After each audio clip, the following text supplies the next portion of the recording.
हमारे चैनल को सब्सक्राइब करें और बेल आइकन दबाएं।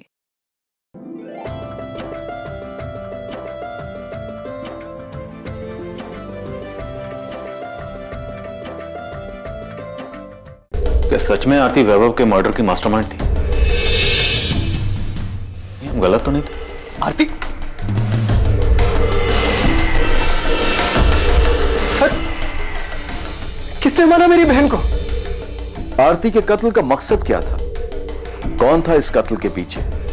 क्या 2 साल पहले आरती के पति वैभव की हत्या और आरती की हत्या के तार आपस में जुड़े हुए थे?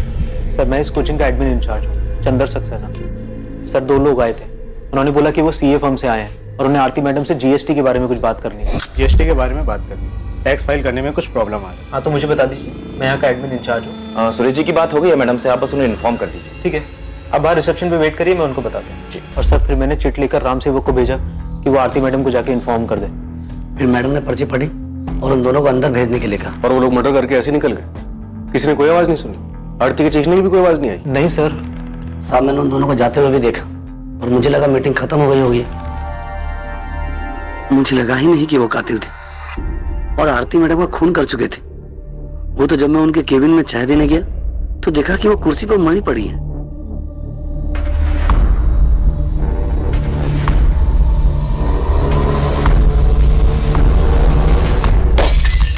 तुमने नहीं भेजा, पर तुम्हारी आरती से बात हुई थी ना कि जीएसटी को लेकर कुछ क्या? कोई बात नहीं हुई।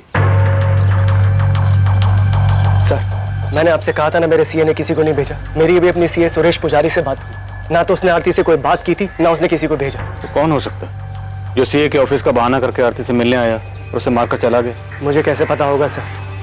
मेरी बहन को कोई मार के चला गया, मेरे लिए यही मानना मुश्किल हो रहा है अभी।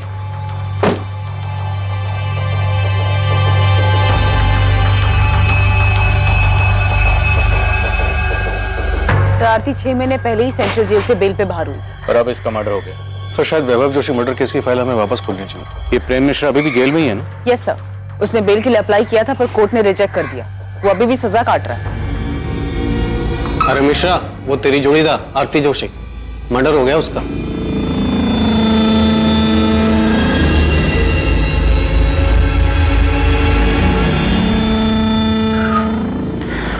किसी ने सच ही कहा है, जैसी करनी वैसी भरनी। क्या आरती का कत्ल वाकई में जैसी करनी वैसी भरनी का मामला था? 2 साल पहले वैभव जोशी का कत्ल हुआ और अब उसकी पत्नी आरती जोशी का भी। जी ठीक है, पुलिस स्टेशन जाना होगा मुझे अभी। पुलिस के कुछ सवालों के जवाब देने हैं। आपको आरती को ऑफिस एडमिनिस्ट्रेशन के इश्यूज संभालने के लिए कहना ही नहीं चाहिए था। मैंने नहीं कहा था उसको, खुद गई थी वो। मुझे समझ में नहीं आ रहा है कि उसे उनसे मिलने की जरूरत क्या थी। सीए के ऑफिस से लोग आए थे ना, मना कर देना चाहिए था यार। आपको ना उस गीता से पहले ही दूरी बना लेनी चाहिए थी। अरे पहले मुझे पुलिस को हैंडल करने दो, देखते हैं क्या सवाल पूछते हैं लोग। बिना मैं जब तक मोहन ठाकुर से बात करता हूँ, तुम आरती जोशी के पिछले 6 महीने के रिकॉर्ड्स निकलवाओ, जब से वो बेल पर जेल से बाहर आई थी। तो हमें वैभव की फैमिली को भी चेक करना चाहिए। उसकी माँ, बहन, जीजा, हो सकता है उनमें से किसी का इस मर्डर में हाथ हो। ठीक है, पता करो। और उस प्रेम मिश्रा के बारे में भी पता करो। Okay sir. नमस्कार साहब। उस्मान, खबर तो मिल गई होगी तुझे? साहब, मुझे नहीं, पूरे शहर में खबर फैल चुकी है। आपको कुछ पता चला कि कौन है वो लोग? नहीं, लेकिन कोचिंग क्लासेस के पियोन राम सेवक और एडमिन इंचार्ज चंदर सक्सेना की मदद से हम उन दोनों का स्केच बनवा रहे हैं जिन्होंने आरती का मर्डर किया था। कहना मुश्किल है कि स्केच कितना सटीक बनता है, क्योंकto दोनों सीए फर्म के एम्प्लॉय बनकर आए थे, तो जाहिर है थोड़ा भेस बदल कर आए होंगे। पर खैर, इसके अलावा कोई दूसरा चारा भी नहीं है। कुछ भी करके इन्हें ढूंढ निकालना हो, अपने सारे सोर्सेस, अपने सारे नेटवर्क का इस्तेमाल कर। हमेशा का कि वैभव के मर्डर में हम आरती को लेकर गलत थे। एक बार इसका छाप मारना दो साहब, मैं फौरन अपना नेटवर्क काम पे लगा दूँ। आखिर ये दोनों बच के जाएंगे कहाँ? गले पर गहरा कट है, पेट और चेस्ट पर 7 बार चाकू जैसी तेज धार वाली चीज से वार किया गया है। इसके पति को भी ऐसे मारा गया था। उसी के मर्डर की सजा इसके बॉयफ्रेंड प्रेम मिश्रा और उसके 2 साथी प्रकाश वर्मा और कमलेश जायसवाल को मिले। वो तीनों अभी भी जेल में। ये आरती 6 महीने पहले बेल पर बाहर आई थी, अब इसका भी मर्डर हो गया। डॉक्टर, क्या वैभव मर्डर केस में हम गलत थे? तो पता नहीं, अगर गलत हुए हैं तो जिसने भी वैभव का मर्डर किया था वो शायद इसके बेल पर बाहर आने का इंतजार कर रहा था। ऐसे ही मौका मिला उसने इसे भी मार दिया। शायद कोई ऐसा शख्स जिसे इन दोनों की मौत से ज्यादा फायदा होने वाला था। दिलीप, हमें आरती के खिलाफ ठोस सबूत जुटाने होंगे। हम प्रेम मिश्रा और उसके साथियों के बयान पर भरोसा नहीं कर सकते, क्योंकि आरती कोर्ट में यही कहेगी वो बेकसूर है। ऐसे में उसे सजा दिलवाना मुश्किल होगा। 2 साल पहले यानी कि 2017 में पुलिस को एक ब्रेक थ्रू मिला था, जब उन्हें अपने खबरी से यह खबर मिली कि एवी स्टडी सेंटर का एक स्टूडेंट योगेश पाल प्रेम मिश्रा के संपर्क में है। वो प्रेम मिश्रा जो कभी स्टडी सेंटर में काम करता था, आरती जोशी का एडमिनिस्ट्रेटिव डिपार्टमेंट में सहायक था और आरती के साथ उसका अफेयर भी था। ये सारी जानकारी पुलिस के लिए वैभव मर्डर केस में बहुत महत्वपूर्ण साबित होने वाली थी। उस केस में, जिस केस में पुलिस के पास अब तक कोई क्लू नहीं था, कोई सही अंदाजा नहीं था कि वैभव जोशी का मर्डर किसने और क्यों किया। इस केस में पहली सफलता पुलिस को योगेश पाल से मिली जब उसे उठाया गया। बहुत घुमा लिया तूने हमें योगेश पाल। हमें पता है तू किसी एक्स स्टूडेंट से नहीं मिला था। सर मैं सच बोल रहा हूँ सर। तबे सच तो तू तब बोलेगा जब हमारा डंडा चलेगा। 50,000 डंडे गिन के मारना इसे। पहचानता है ना इसे? प्रेम मिश्रा। चल बोल, क्या सेटिंग थी तेरी इसके साथ? इतना तो हमें पता है कि नौकरी के नाम पर पैसे खाने वाली कोई बात नहीं थी। सर हमें पैसे मिले थे, 1 लाख मुझे और 1 लाख निखिल को।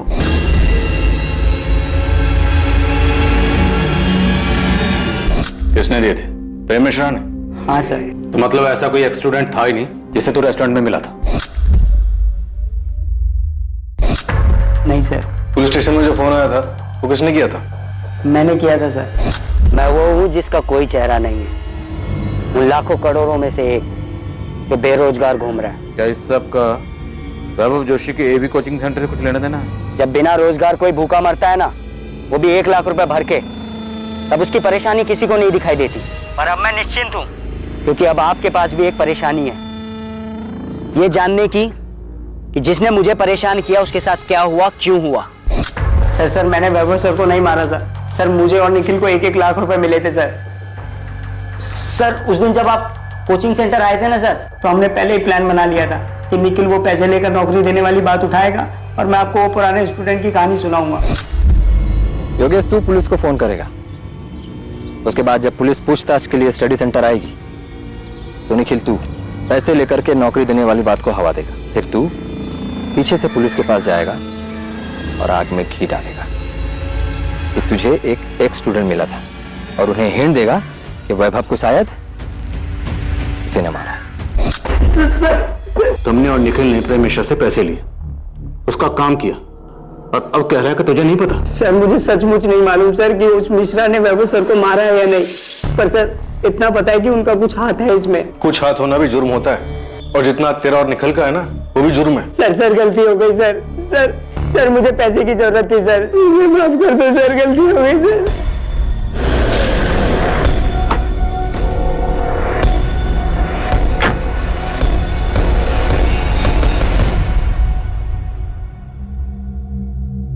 प्रेम मिश्रा। जी योगेश पाल और निखिल कनौजिया हमारी कस्टडी में है। तुझे याद करके बहुत रो रहे हैं। चल। आरती, तुम्हें क्या लगा था कि हम कभी इस एंगल में जाएंगे ही नहीं, कि एक पत्नी अपने ही पति की किडनैपिंग और मर्डर की प्लानिंग कर सकती है? ये सब झूठ है, मैंने ऐसा कुछ नहीं किया। मैंने अपने आज तक के पुलिस के करियर में किसी भी मुजरिम को नहीं देखा कि अब एक बार में अपना जुर्म कबूल कर ले। सर, वैभव को मारने का प्लान आरती का था। ये झूठ बोल रहा है। आरती, सब खत्म हो चुका है, तुम भी सच मान लो। नहीं, ये सच नहीं है। इसने मारा है वैभव को, और अब सारा झूठा इल्जाम मुझ पर लगा रहा है। मैंने कोई प्लानिंग, मैंने किसी को नहीं मारा है। आप लोग सब लोग मिलकर मुझे फंसाने की कोशिश कर रहे हैं। हाँ, ये झूठी कहानी बना रहे हैं आप लोग। अरे इसने मारा होगा वैभव को अपने या किसी और फायदे के लिए।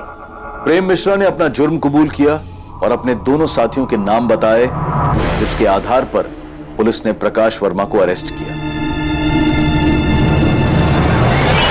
वैभव के कत्ल और किडनैपिंग में प्रेम का दूसरा साथी कमलेश जायसवाल भी पुलिस की गिरफ्त में था।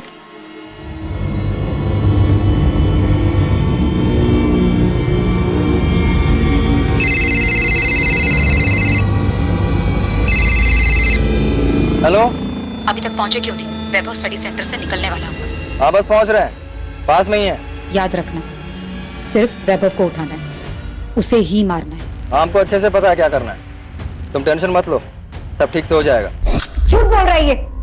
हाँ, हमारा अफेयर चल रहा था, मैंने इसे उस रात कॉल भी किया था, लेकिन वो कॉल किसी किडनैपिंग या मर्डर प्लान के लिए नहीं था। सर ये झूठ बोल रही है, ये सारा प्लान इसी का था। यही मेरे पीछे पड़ी थी कि वैभव को मार देते हैं। किडनैपिंग से लेके मर्डर का पूरा प्लान इसी ने बनाया था।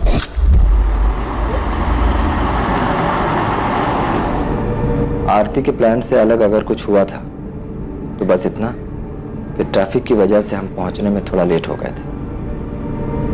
जब हम पहुंचे तो वैभव गीता और जोगिंदर के साथ बाहर निकल रहा था।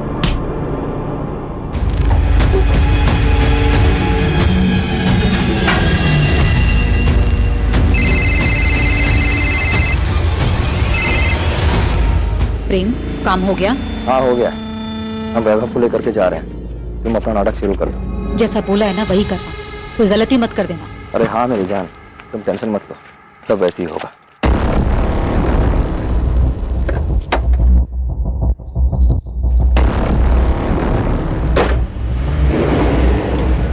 फिर हम वैभव को लेकर इलाहाबाद में एक सुनसान जगह पहुंचे जो हमने पहले से देख रखी।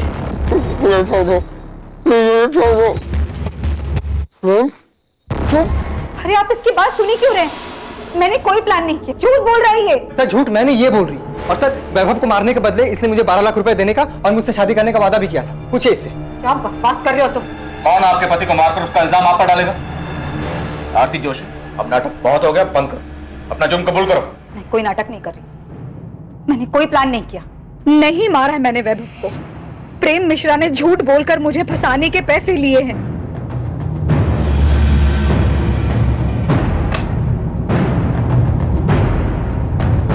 जी मीनाक्षी जोशी जी से मिलना था हमें, उनका फोन नॉट रीचेबल आ रहा और घर पे भी ताला लगा है। मीनाक्षी जी तो ये कोठी 8 महीने पहले ही बेचकर चली गई हैं। अब उनके बेटे के साथ जो हुआ उसके बाद तो वो काफी टूट चुकी थी। यहाँ से कहाँ गई है वो? सुना है शायद अब वो वृद्धाश्रम में रह रही है। अब बेचारी करती भी तो क्या, अब उनका देखभाल करने वाला भी तो कोई नहीं बचा।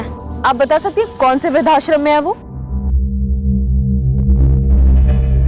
नाम तो नहीं पता, पर 80 घाट के आसपास ही है कहीं। अब आप उनकी बेटी पार्वती से पूछिएगा, शायद उसे पता होगा। अगर अब भी अपनी माँ की परवाह करती होगी तो। और कितना करेंगे? जितना कर सकते थे किया, बाकी हमारी भी तो जिंदगी है, घर है, गृहस्थी है। अपना देखें या दूसरों का करते फिरे? देखिए, वैभव के जाने के दुख से माँ जी अभी तक उबर नहीं पाई हैं। सारा दिन उसके बारे में सोचकर, उसे याद करके परेशान होती रहती हैं। अब आप खुद बताइए, जो चला गया उसके लिए कब तक अफसोस करते रहेंगे? पार्वती वो तुम्हारी माँ है। हाँ तो उन्हें भी तो समझना चाहिए ना। और वैसे भी वो हमेशा से वैभव भैया की माँ ज्यादा रही है।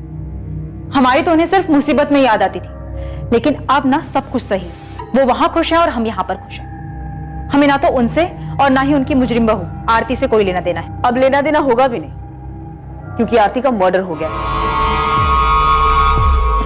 क्या? मर्डर कहाँ हुआ है? जेल में? उसकी कोचिंग क्लास में। आपको पता नहीं था वो बेल से बाहर आई हुई है? बेल पे बाहर आए या नरक में जाए, हमें कोई फर्क नहीं पड़ता। मेरे भाई को मार दिया, मेरी माँ को बेहाल करके छोड़ दिया, जिए या मरे बाहर में जाए, घर बेच दिया, सारा पैसा अपने पास रख लिया, मुझे एक फूटी कौड़ी तक नहीं दी। पार्वती तुम्हारी माँ ने कोई शिकायत नहीं की, हम आरती के मर्डर के सिलसिले में आए थे। हाँ तो यहाँ क्यों आई? जाइए उसके भाई मोहन घर जाइए, आप जाना है तो। मुझे पहले शक था कि उसने अपनी बहन के साथ मिलकर मारा है वैभव को, और अब ज्यादा लालच के चक्कर में आरती को ही मार दिया होगा। मोहन ठाकुर, आरती का बड़ा भाई, जो कि आरती के स्टडी सेंटर में पार्टनर था, मुनाफे में 25% का भागीदार था। क्या आरती के कत्ल और 2 साल पहले हुए वैभव के कत्ल में भी उसकी कोई भागीदारी थी? क्या मोहन ही इन दोनों हत्याओं का मास्टरमाइंड था?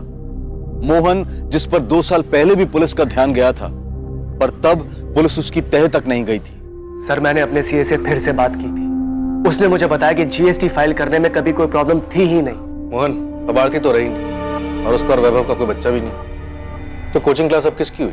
सर मैं समझ रहा हूं आप क्या कहना चाहते हैं, मगर आपको एक बात बता दूं कि जब आरती जेल में थी तो उसे बाहर निकालने के लिए मैंने अपना दिन रात एक कर दिया था सर। हाँ पता है, 11 लाख का बॉन्ड साइन किया था आरती के लिए। सर सिर्फ उतना ही नहीं, बेल पर बाहर निकलने के बाद आरती हमारे साथ ही रही थी, उसके पास जाने के लिए कोई जगह नहीं थी। जाहिर सी बात है, वैभव की माँ तो उसे अपने साथ रखती नहीं, और हमने सुना है कि वैसे भी मीना। सही सुना तुमने, उन्होंने अपना घर बेच दिया और अब वृद्धाश्रम में रहती है। तो ऐसी हालत में मैंने ही उसे सहारा दिया था सर। वो अपनी जिंदगी एक नए सिरे से शुरू करना चाहती थी, मैंने पूरा सपोर्ट दिया उसे। तुम्हें पता उसकी जमानत कभी भी खत्म हो सकती थी। तो मैं दोबारा बेल करवाता। सर, वैभव के साथ शादी के बाद वो वैसी बहुत भुगत चुकी थी। अब आरती के मर्डर के बाद तो उसकी जमानत का मामला भी खत्म हो गया। तो पता लगाइए ना किसने मारा है आरती को, कि आरती के मर्डर में प्रेम मिश्रा का हाथ हो, या फिर वैभव की फैमिली ने बदला लेने के लिए आरती का मर्डर करवाया है। तुम्हें लगता है कि वैभव जोशी का मर्डर आरती ने करवाया था? सर, मुझे यकीन नहीं था। मैं बार बार आपसे कह रहा था कि आरती ऐसा नहीं कर सकती, और मैं क्या, आरती ने भी आपसे चीख चीख कर यही कहा था कि उसने अपने पति को नहीं मारा है। पहले आप ही लोगों ने कोर्ट में साबित किया कि आरती ने ही अपने पति को मारा है, फिर आप ही ने उसे सजा दिलवाई, और अब आप मुझसे पूछ रहे हैं कि आरती ने सही में अपने पति को मारा था। हम भी ये मानते हैं कि शायद उस केस में हमसे चूक हुई थी। कोई तो ऐसा एंगल था जिसकी तह तक हमें जाना चाहिए था। मोहन, मैंने कुछ लोगों को पड़ोसी से पूछताछ करते हुए देखा। सुषमा, आरती हमारे साथ में रहती, जाहिर सी बात है ये लोग पूछताछ करेंगे। मुझे बहुत डर लग रहा है। डर को अंदर रखो, चेहरे पे मत लेकर आना। वैसे ही इन लोगों को मुझ पे शक हो गया है। मैं नहीं चाहता कि तुम्हारी वजह से कोई मुसीबत खड़ी। अभी वो पुलिस वाला मुझसे यही पूछ रहा था कि मुझे यकीन है कि आरती ने ही वैभव को मारा है। क्या? इसीलिए बोल रहा हूँ, शांत रहो। हो सकता है ये लोग तुम्हें भी सवाल जवाब के लिए बुलाएंगे, मगर बिल्कुल आराम से, शांति से जवाब देना, समझ आया? तुमने कहा था कि वैभव का मर्डर आरती का प्लान था, जिसका अब खुद का मर्डर हो चुका है, पर तुम अब भी सजा काट रहे हो। तुम्हें नहीं लगता कि अब तुम्हें सच बता देना चाहिए? सच मतलब पूरा सच। तुमने जानबूझ के आरती को वैभव मर्डर केस में फंसाया था? सजा होने के बाद आप ये सवाल पूछ रहे हैं? हाँ, क्योंकि आरती ने कभी नहीं माना कि उसने वैभव की किडनैपिंग या मर्डर प्लान की थी। उसने आखिर तक कोर्ट में भी यही कहा। मिसेज आरती जोशी, आप पर आपके पति वैभव जोशी को अगवा करने और उनका कत्ल करने और साजिश करने का इल्जाम है। आप ये इल्जाम कबूल करती हैं? सर, मैंने कुछ नहीं किया है, मुझे फंसाया जा रहा है। मेरे पति की किडनैपिंग और मर्डर में मेरा कोई हाथ नहीं है। तुम्हारे कबूल करने के बाद भी आरती ने हमेशा हमारे सामने और कोर्ट में यही कहा कि वो बेकसूर थी। वो बहुत शातिर औरत थी, आखिर तक अपना गेम खेलती रही। वो चाहती थी कि सारा इल्जाम मैं अपने सर ले लूं। शातिर वो थी या तुम हो? प्रेम चाहे जो कहे, आप लोग चाहे जो माने, लेकिन मैं जानती हूँ कि मैं निर्दोष हूँ। मैंने मेरे पति को नहीं मारा। जिस रात वैभव किडनैप हुआ, आपके और प्रेम मिश्रा के बीच में क्या क्या बातें हुई हम जानते हैं। और सिर्फ वही नहीं, मर्डर के बाद तुम दोनों के बीच में क्या बातें हुई थी ये भी जानते हैं। तुमको सबूत चाहिए? सबूत नहीं, बस कंफर्म कर रही हूँ कि काम हुआ या नहीं। तुमने उसे ठिकाने लगा दिया ना? हाँ, लगा दिया है। पक्का? कहीं ये काम तुमने किसी और पर तो नहीं छोड़ दिया? नहीं, मैंने खुद किया है। तुमको हम पे भरोसा नहीं है क्या? यकीन करो, हमने काम पूरा कर दिया है। यही वो नंबर है ना जो आप लोगों ने प्रेम मिश्रा के नाम पर लिया था? इसी नंबर पर आपने प्रेम मिश्रा के साथ मिलकर वैभव को मारने की प्लानिंग की थी, है ना? सिर्फ कॉल रिकॉर्ड्स ही नहीं, हमारे पास तुम दोनों के फोन लोकेशन भी है जहां जहां पे तुम दोनों साथ में। सर, मैं पहले भी बता चुकी हूँ, वैभव से बदला लेने के लिए मैंने ये अफेयर शुरू किया था, क्योंकि वैभव हर दूसरी औरत पर लट्टू हो जाते थे। हमारी शादी को मजाक बना के रखा था उन्होंने अफेयर किया तो मैंने भी अफेयर कर लिया।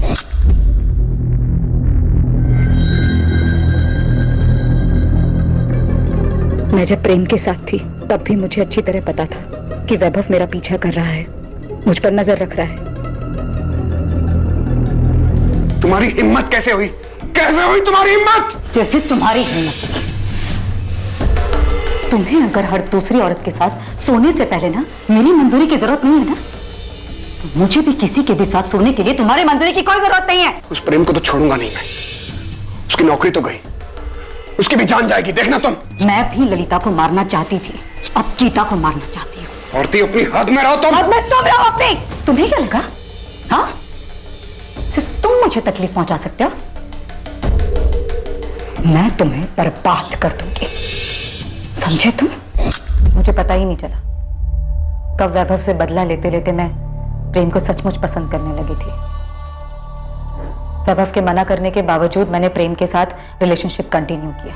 तो आपको पता था कि वैभव और गीता का अफेयर था? सिर्फ गीता नहीं, बल्कि मुझे उनके सारे अफेयर्स के बारे में पता था। हमारा बच्चा ना होने की वजह मैं नहीं बल्कि वैभव थे।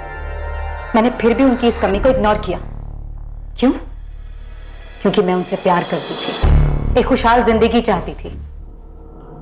मैंने उन्हें नहीं मारा है, और ये सब कुछ जो कॉल रिकॉर्ड्स और मोबाइल लोकेशन आप लोग मुझे दिखा रहे हैं, ये सब कुछ प्रेम ने मुझे फंसाने के लिए किया है। हाँ, हमारी बात होती थी, लेकिन उस बातचीत में कोई प्लानिंग नहीं थी, बल्कि हम आपस की बातें करते थे। लेकिन मुझे ये नहीं पता था कि प्रेम के दिमाग में ये सब चल रहा है। वो एक दिन किसी के साथ मिलकर मुझे फंसाने की कोशिश कर रहा है और यहाँ लाकर खड़ा कर देगा जहाँ पर आपको उसकी सारी बातें सच्ची लगेंगी। ये अदालत आरती जोशी, प्रेम मिश्रा, प्रकाश वर्मा और कमलेश जायसवाल को वैभव जोशी को अगवा करने की साजिश और उसके कत्ल के लिए दोषी पाती है। ये अदालत आरती जोशी को उनके पति वैभव जोशी के कत्ल और किडनैपिंग के जुर्म में 10 साल की सजा सुनाती है। आरती बहुत चालाक औरत थी। भले ही उसने आपके सामने या कोर्ट में अपना जुर्म कबूल नहीं किया, पर आपकी बनाई हुई चार्जशीट के आधार पर ही तो कोर्ट में उसे सजा हुई थी। तो क्या हम गलत थे? हो क्या गया सर आपको?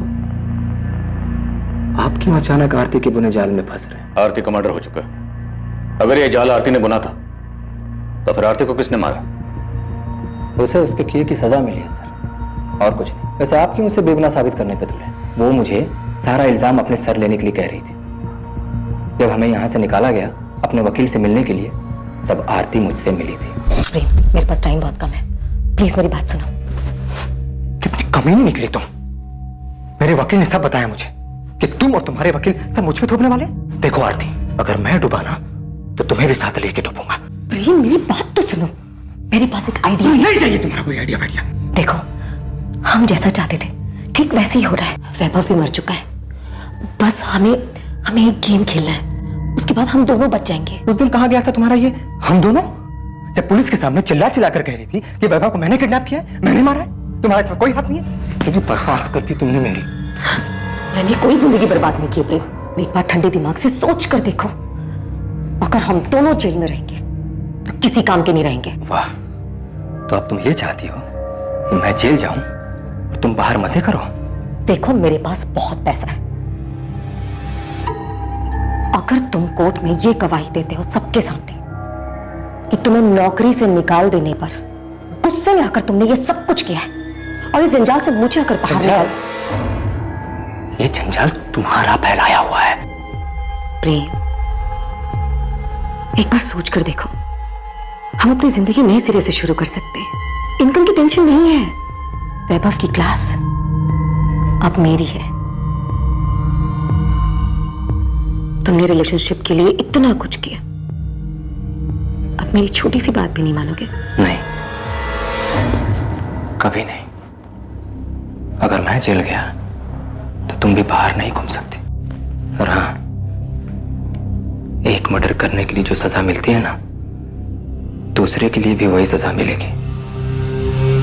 क्योंकि तुमने मेरे साथ जो किया है, उसके बाद अगर मैं तुम्हारा खून भी कर दूं तो मुझे कोई दुख नहीं होगा। मैं कभी सोच भी नहीं सकता था कि तुम इतनी कमीनी निकलोगे। आरती बहुत पहुंची हुई चीज थी। उसने अपने पति का मर्डर प्लान किया और मुझे भी उसका हिस्सा बना लिया, और मैं बेवकूफ उसके जाल में फंस भी गया। तुम्हारी बेल तो पहले भी ना होती, अब आरती के मर्डर के बाद तो और नहीं होगी, इसलिए कहानियां बनाना बंद कर। अब आपको मेरा सच भी कहानी लग रहा है?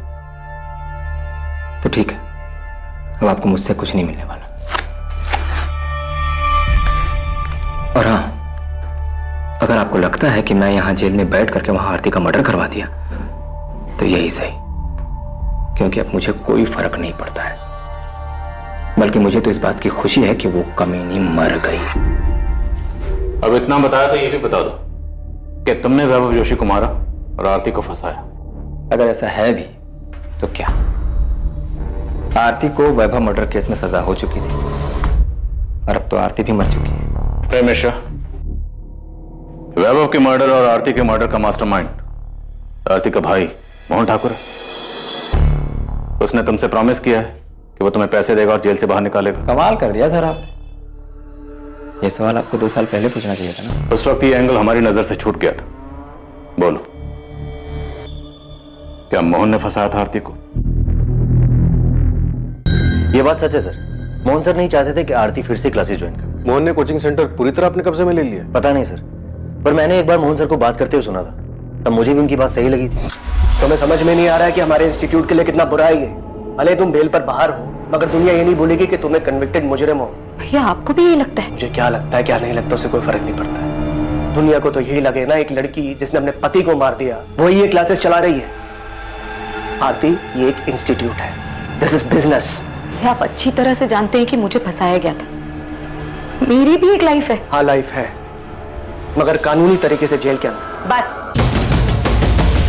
भैया, ये क्लास मेरी है और वैभव के बाद उनके शेयर भी मेरे हैं और आपका शेयर सिर्फ 25% है। सो प्लीज मुझे ये बताने का आपके पास कोई हक नहीं है कि मैं क्या कर सकती हूं और क्या नहीं।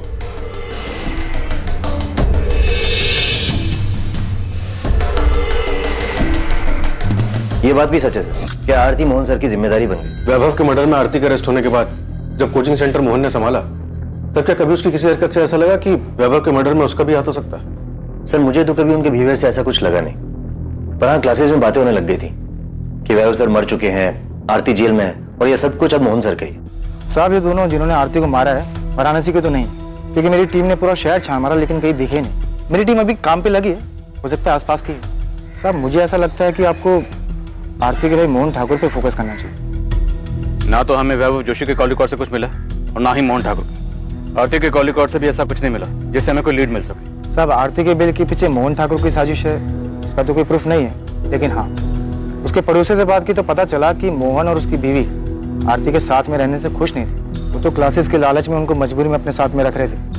आपने जब आरती को अरेस्ट किया वो टाइम हमारे लिए बहुत अच्छा नहीं था। हमारा एक बच्चा है जो अभी क्लास 7 में आया है। आप खुद ही बोली, हर जगह आरती की खबर छप रही थी, तो बच्चे पर क्या असर हुआ होगा। तो अगर आरती के अरेस्ट होने से आपको इतनी परेशानी हुई, तो जब आरती जमानत पर बाहर आई तब तो आपको और भी दिक्कत हुई होगी। आप जैसा समझे सर, लेकिन आरती जैसी जिद्दी लड़की मैंने आज तक नहीं देखी। घर पर रहने तक तो ठीक था, लेकिन वो क्लासेस में प्रॉब्लम क्रिएट करने लगी। उसे समझ ही नहीं आ रहा था कि उसके क्रिमिनल रिकॉर्ड की वजह से क्लासेस पे क्या असर पड़ेगा। एक काम करते, आपके 25% शेयर की आने वाले 5 साल की जो इनकम बनती है ना, वो मैं आपको पे कर देती हूँ, ठीक है? आरती, इतना आसान नहीं है ये। शेयर दोगी तुम? 2 साल जब तुम पर तुम्हारे पति के मर्डर का केस चल रहा था ना, और फिर तुम्हें सजा हुई, तो यही थे जिन्होंने क्लासेस संभाली थी। ये बात बार बार बोलकर आप मुझे क्या जताना चाहती? आप दोनों ने मिलकर बहुत बड़ा महान काम किया है मुझ पर। वो क्लासेस मैं और मेरे पति मिलकर चला रहे थे। वही पति जिसका तूने खून कर दिया। एक नंबर का घटिया और एहसान फरामोश इंसान था वो। बुरा मत मानो, तुम भी ना कुछ कम नहीं हो। आरती तुम्हें पता भी है तुम्हारे यहाँ रहने से हमें क्या क्या सुनना पड़ता है। उस वक्त भी लोगों ने हमें न जाने क्या क्या कहा था। वाह, आपको तो सब याद है, लेकिन ये याद नहीं होगा कि पति का मर्डर करने वाली उसी औरत की क्लासेस की कमाई पर आप ऐश कर रही हो। लेकिन हाँ, मेरे यहाँ रहने और क्लासेस ज्वाइन करने से आप लोगों की जिंदगी तबाह हो जाएगी। तुम्हें यहाँ पर रहने से कौन मना कर रहा है? तुम रहो ना यहाँ पर, तुम्हारा ही घर है। हम बस इतना चाहते हैं कि तुम क्लासेस से दूर रहो। हमने आरती को कितना समझा, लेकिन उसने हमारी एक नहीं सुनी। क्लासेस जाना छोड़ा नहीं उसने। और आपके पति मोहन ठाकुर? मेरे पति आरती के बड़े भाई, क्लासेस शुरू करने में उन्होंने ही उसकी हेल्प की थी, जिसके बदले मोहन को कोचिंग के प्रॉफिट में शेयर मिलता है। हाँ, तो ये उनका हक बनता है, लेकिन मेरे पति लालची इंसान नहीं है कि क्लासेस के लिए अपने जीजा और बहन का मर्डर करवा देंगे। सुषमा जी, हम यहाँ सिर्फ आरती के मर्डर की बात कर रहे हैं। आपके पति ने वैभव जोशी का मर्डर किया या नहीं किया, ये तो हमने पूछा ही नहीं। ये तो आप खुद कह रही। हाँ, वो तो मैंने यूं ही बोल दिया। हो सकता है ये लोग तुम्हें भी सवाल जवाब के लिए बुलाए, मगर बिल्कुल आराम से शांति से जवाब दे। बोल दिया क्योंकि आप उन पर इल्जाम लगाए जा रहे हैं। इल्जाम तो हमने लगाए नहीं सुषमा। क्या वैभव जोशी का मर्डर आपके पति मोहन ठाकुर ने करवाया, और अब आरती का मर्डर भी उन्होंने करवाया? नहीं सर, ऐसा कुछ भी नहीं है।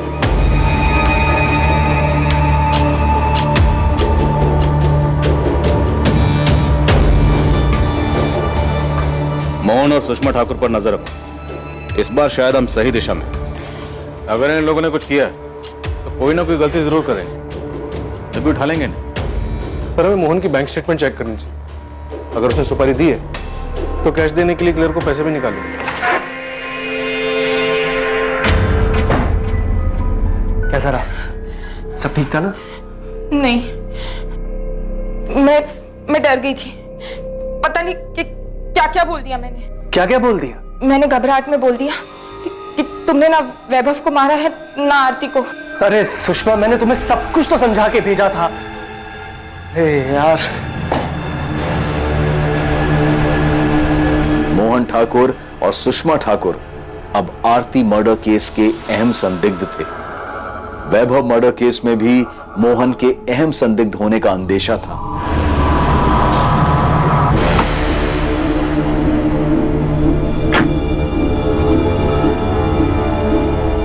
प्रेम मिश्रा से भी लगातार अलग अलग तरीके से पूछताछ की गई, इस उम्मीद में कि शायद प्रेम से कोई लीड मिल पाए जिससे वैभव और आरती मर्डर केस में मोहन की भागीदारी का पता चल सके। सर, मोहन ठाकुर के पर्सनल अकाउंट से या एवी सेंटर के बैंक अकाउंट से पिछले 3 महीने में कोई भी बड़ी रकम नहीं निकली। पेमेंट की नहीं गई होगी, करने वाला होगा। सर, सुपारी किलर इतने दिनों तक पैसों का इंतजार नहीं करते, कुछ ना कुछ एडवांस तो दिया होगा। पुलिस मकसद और दिशा खोजने की कोशिश कर रही थी, तभी उनके पास एक फोन आया जो आरती मर्डर केस में उन्हें एक क्लू देने वाला था। हेलो, आपको कभी पता नहीं चलेगा कि आरती जोशी की सुपारी किसने दी थी। जानता हूं। तो ये बता कि तूने फोन क्यों किया? ये कंफर्म करने के लिए कि हमें कुछ पता चला है या नहीं चला? ये बताने के लिए कि तुम लोग कातिल के बहुत करीब होकर भी बहुत दूर हो, उस तक इतनी आसानी से नहीं पहुंच पाओगे जैसे वैभव जोशी मर्डर केस में नहीं पहुंच पाए थे। अच्छा लगा सुनकर कि तुझे सब कुछ अच्छी तरह से पता है, लेकिन फोन करने की जहमत क्यों की? क्योंकि मैं चाहता हूं कि इस बार तुम लोग किलर तक जल्दी पहुंच जाओ। अच्छा लगा सुनकर कि तुझे सब कुछ अच्छी तरह से पता है, लेकिन फोन करने की जहमत क्यों की? क्योंकि मैं चाहता हूं कि इस बार तुम लोग किलर तक जल्दी पहुंच जाओ। बता हमें क्या करना चाहिए, फिर क्लू दे। सिर्फ क्लू नहीं, मैं तुम्हें मर्डर करने वाले का नाम दे रहा हूं, प्रेम मिश्रा।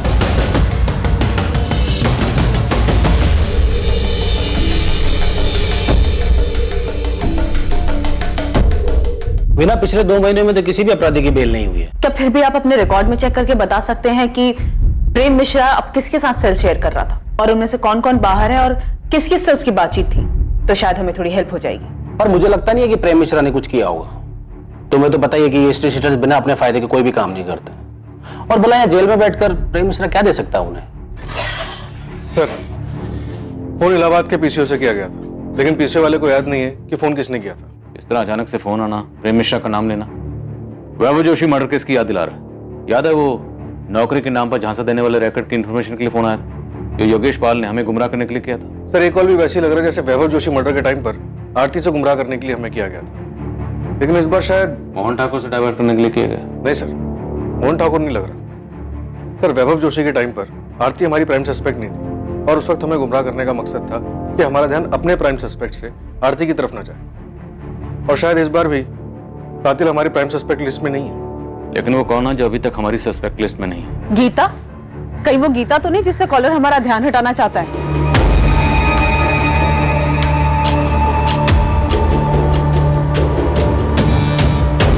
गीता ने वैभव के मर्डर का बदला लेने के लिए आरती का मर्डर कर दिया। सर, गीता और वैभव अफेयर में थे, वो शायद शादी करने वाले थे, लेकिन उसके पहले ही वैभव का मर्डर हो गया। तो जब आरती को बेल मिली तो गीता ने अपना बदला लेने के लिए उसका मर्डर करवा दिया होगा।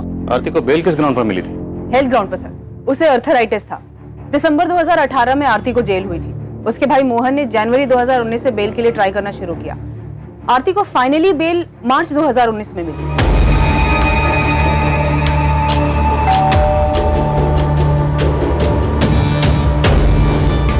क्या हुआ? पुलिस ने उस बारे में कुछ पूछा? नहीं, पुलिस को उसके बारे में कुछ नहीं पता। अगर बाद में पता चला तो? अब अगर पूछेंगे सब बता दूंगा। वीना, ये वैभव की मां मीनाक्षी जी ने अपना घर कब बेचा था? मीनाक्षी जी तो ये कोठी 8 महीने पहले ही बेचकर चली गई है। तो मीनाक्षी जी की पड़ोसन ने कहा था 8 महीने पहले। 8 महीने मतलब जनवरी 2019 में? Yes sir. सर, आपको मीनाक्षी जी के घर बेचने और आरती के मर्डर में कनेक्शन नजर आ रहा है? हैं कहाँ ये मीनाक्षी जी आजकल? वृद्धाश्रम में उनसे मिलने गई थी।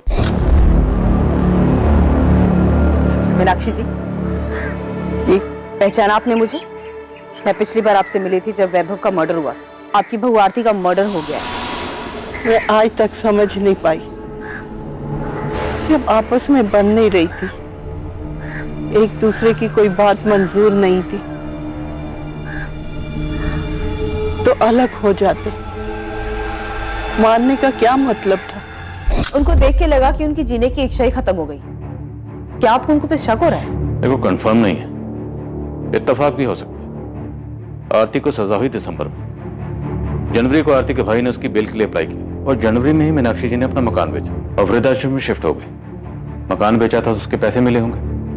वीना, मीनाक्षी जी का बैंक अकाउंट चेक करो। Sure sir.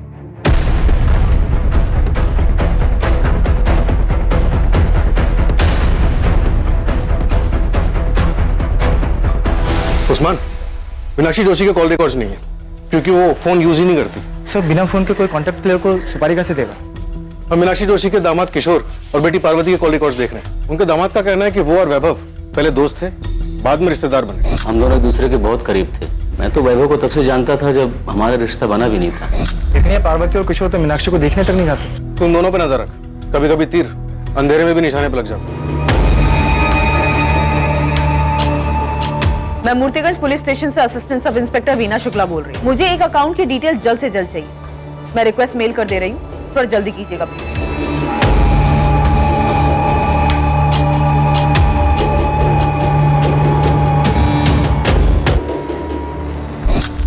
भैया ये क्या है? क्या है? पैसे निकाले? हाँ, 2 लाख किस लिए? तो तुम मुझसे हिसाब मांगोगी अब? बिल्कुल, क्योंकि आपने ये पैसे अपना शेयर लेने के बाद निकाले। राहुल का एक अच्छे स्कूल में एडमिशन करवाना था, 2 लाख रुपए चाहिए थे एडवांस फीस के लिए। मेरे प्रॉफिट शेयर में से कट कर लेना। हाँ तो आपको बताना चाहिए था ना मुझे। तुम कहना क्या चाहती हो? मैंने चीटिंग की है? मैं ये नहीं कह रही हूँ भैया, मैं सिर्फ इतना कह रही हूँ कि आपने ये पैसे निकाले और मुझे नहीं बताया। मैं भी जिंदा हूँ, मरी नहीं हूँ। सड़ रही थी तुम जेल में, मैंने दिन रात एक करके पैसा खर्च करके तुम्हें जेल से बाहर निकाला और तुम मुझ पर, अपने बड़े भाई पर चढ़ रही हो। तुम ये बात घर पर आकर भी कर सकती थी ना, वहां क्लासरूम में करने की क्या जरूरत थी? और अगर तुम भूल गई हो तो मैं याद दिला दूं कि तुम्हारे भैया ने भी क्लास में पैसे लगाए। भाभी वैसे भी ना भैया का बिजनेस ठप पड़ा हो, तो ये सारे खर्चे जो चल रहे हैं ना वो क्लासेस के पैसों से ही चल रहे हैं, तो ज्यादा एहसान जताने की जरूरत नहीं है मुझ पर। हाँ भैया, वैसे एक बात और, दोबारा आप कोई भी ट्रांजैक्शन करेंगे तो मुझसे पूछ कर ही कीजिएगा, फिर चाहे मैं जेल में ही क्यों ना। आप बिजनेस में शेयर होल्डर, मालिक नहीं।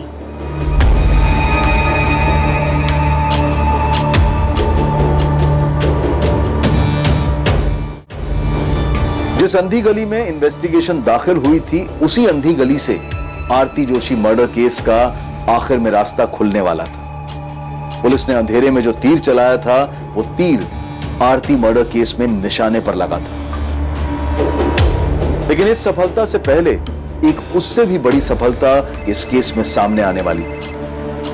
आसमान बोल, पार्वती और किशोर का कुछ पता चला?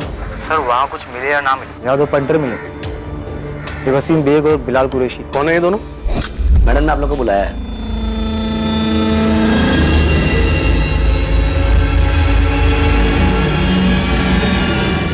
साहब ये वही लोग हैं जिसका स्केच पियोन और उसके एडमिन इंचार्ज ने बनवाया था। इन्होंने आरती का मर्डर किया। साहब आप फौरन पहुंचिए, लगता है सुपारी का पैसे लेने के लिए आए। तू वहीं पे रुक, मैं 5 मिनट में वहां पे पहुंच रहा हूं।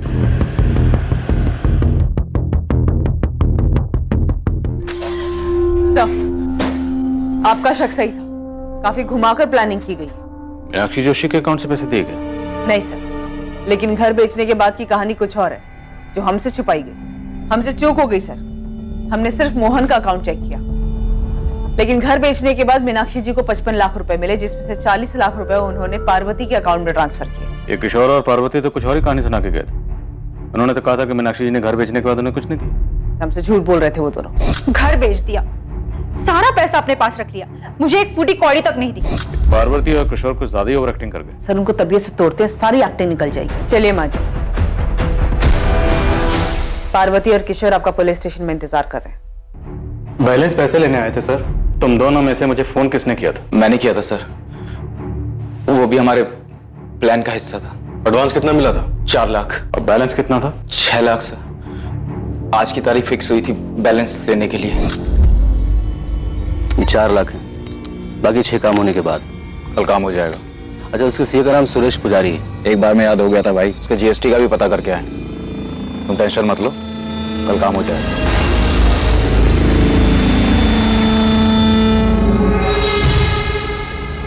कल हो जाएगा माँ। कह दिया उसे कि उसे भी उतना ही दर्द होना चाहिए जितना मेरे बेटे को हुआ था। उसे दर्द होगा, वैभव से ज्यादा दर्द होगा उसे। आरती को मारने की प्लानिंग आपने जनवरी में शुरू कर दी थी। मैं पहले ही मारना चाहती थी, लेकिन जनवरी में पक्का कर लिया था। आज फिर कोर्ट में उसकी बेल की सुनवाई है माँ। बस उसे बेल जल्दी मिल जाए। देखिए, लगता तो इस बार जल्दी मिल जाएगी। आप यहाँ क्या कर रही हैं? आप क्या चाहती हैं आप? तुम तो शुरू से ही कहती रही कि तुमने वैभव को नहीं मारा। बस मैं ये जानना चाहती हूँ, सच क्या है? माँ, मुझे आपसे कुछ नहीं चाहिए। मैं आपके पास नहीं आऊंगी। जैसी तुम्हारी मर्जी। बस मैं तो ये जानना चाहती हूँ कि तुमने वैभव को मारा है। बोल बेटा, तुमने ही मारा है ना? हाँ, मैंने मारा वैभव को, क्योंकि वो अपने घटियापन और अपनी गंदी चीजों से बाज नहीं आ रहा था। 5 सालों में जो दर्द और जो तकलीफें उसने मुझे दी है, वही दर्द मैं उसे देना चाहती थी। हाँ, मैंने मारा है आपके बेटे को, क्योंकि मैं आपके बेटे से नहीं बल्कि प्रेम मिश्रा से प्यार करती हूँ। पर तूने मुझे पहले कभी कुछ बताया क्यों नहीं?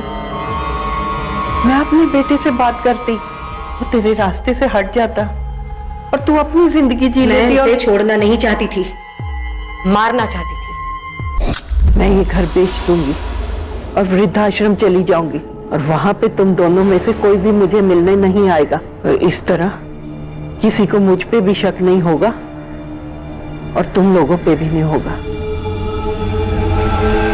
उन पैसों से मैं आरती को मरवाऊंगी। मार दिया मैंने उसे, मार दिया।